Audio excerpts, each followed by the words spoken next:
What is up, everyone? Welcome back to another video today, and in this video we are doing the 63rd installment of Random Model Airports. Today we're going to be doing the Baton Rouge Metropolitan Airport. Thank you to FedEx Pilot 14 for suggesting this airport. If you have any new suggestions for new Random Model Airports, please leave them in the comments below. I dedicate this to my friend Rylan, who goes by FedEx Pilot 14 online. He did provide me with the suggestion, and I promised him I would do it for August. So here we are with the third and final Random Model Airport update for this month, since we had 5 Fridays in August.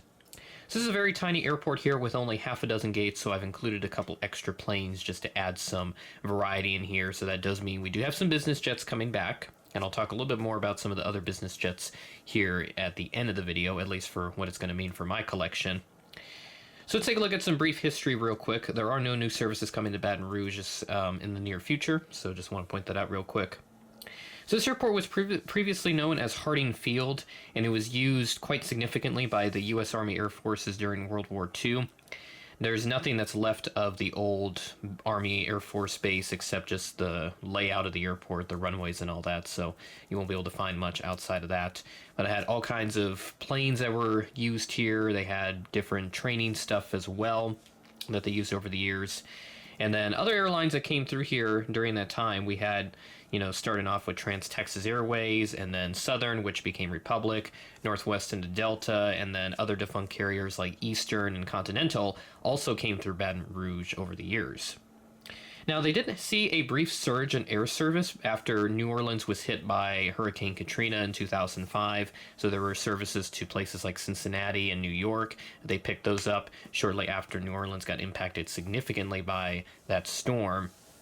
Most services were dropped, however, a few years later once New Orleans picked back up on the air service, and you had the Great Recession and increase in fuel prices all across the board, so Baton Rouge lost a lot of those new services, and they went back to just kind of a skeleton destination route or whatever, destination list, with the likes of Atlanta and Houston in here as well.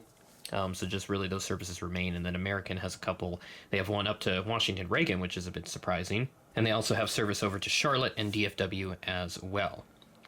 So not a whole lot of services here. So very tiny airport, as I said, so this should be a fairly quick update, but I'll try my best to see what else I can do to kind of pad out the runtime in an efficient manner. So without further ado, we're going to go ahead and get started over at gate A1.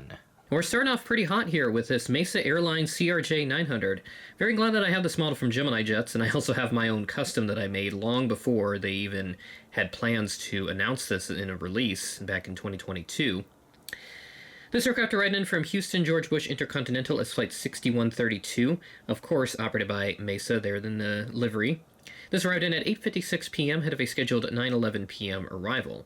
And I should point out that Houston, on the Houston and Baton Rouge service, there are also Commute Air Embraer 145 XRs, but because we don't have that in 400 scale, at least not yet, hopefully that will change one day, we're not going to have that service in here. And they also get Mesa 175s, but I decided to put in the CRJ900 since I haven't used it in a little while.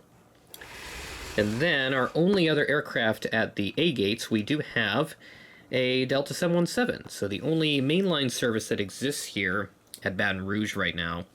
This 717 came in from Atlanta as Flight 3111. Not sure what's up with the high flight numbers in some of these recent updates. We had one in the 3000, like 3003, a couple updates back, and now we've got 3111 for a mainline flight number. This arrived in at 10:41 p.m., delayed from a 10:31 p.m. scheduled arrival. So this aircraft delayed by 10 minutes. And then we'll move on over to the B gates, where we do have a pair of American Eagle aircraft. And we will go ahead and start off with the CRJ900 that came in from DFW as Flight 4842, operated by SkyWest. This arrived in at 3:56 p.m. ahead of a scheduled 4:08 p.m. arrival. And then moving on over, we do have a CRJ900 that came in from Charlotte as Flight 5212, operated by PSA Airlines. This arrived in delayed. I have flights in this update from Sunday, August 18th, but this one here arrived early into the early morning hours of Monday, August 19th because of a delay. This arrived in at 12:35 a.m., delayed from an 11:51 p.m. scheduled arrival. So this aircraft delayed by, 44 minutes, I think? Yeah, about 44 minutes, if my math is correct on that. So the only service that we don't have in here is the Washington Reagan service, since I didn't have enough gates necessarily, nor enough planes to feature that. So we just got the 2 American services, and then the Delta service, and also Mesa for the Houston route. So that's all the aircraft we have here at the terminal, but you can see a very nice little design here, surprisingly with 2 different concourses despite the number of gates, but that's just how it's set up.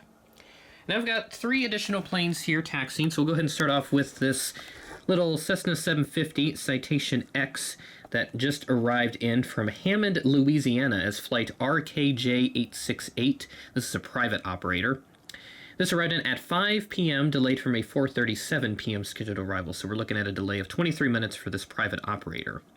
So pretty interesting here to have a private operator finally in one of these Random Model Airport updates.